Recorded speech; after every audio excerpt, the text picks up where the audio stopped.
ഇവിടെ തനിക്കൊരു പണി കണ്ടല്ലോ. ഇത് എത്രയും പെട്ടെന്ന് അടച്ചു പൂട്ടാനിരിക്കാ ഞാൻ. അങ്ങനെ പറയരുത്. ഞാൻ നന്നായി ബിരിയാണി വെക്കും. എനിക്കും കുഞ്ഞിനും കിടക്കാൻ ഒരിടം തന്നാ മതി. ഞങ്ങൾക്ക് പോവാൻ വേറൊരു സ്ഥലമില്ല, അതുകൊണ്ടാ. അതെങ്ങനെയാ? വയററിയാതെ തീറ്റയും കൊടുക്കും, പ്രായം അറിയാതെ കുഞ്ഞിനെ ലോകത്തുള്ള എല്ലാ വിദ്യകളും പഠിപ്പിക്കുകയും ചെയ്യും. പഠിപ്പിക്കോടോ, എന്റെ മകനെ ഞാൻ എല്ലാം പഠിപ്പിക്കും.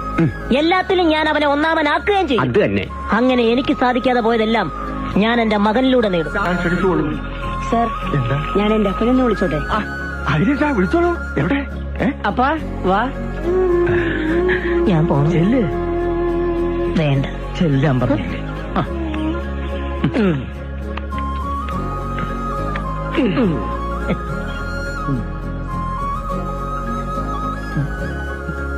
അപ്പാ വാങ്ങിച്ചോ.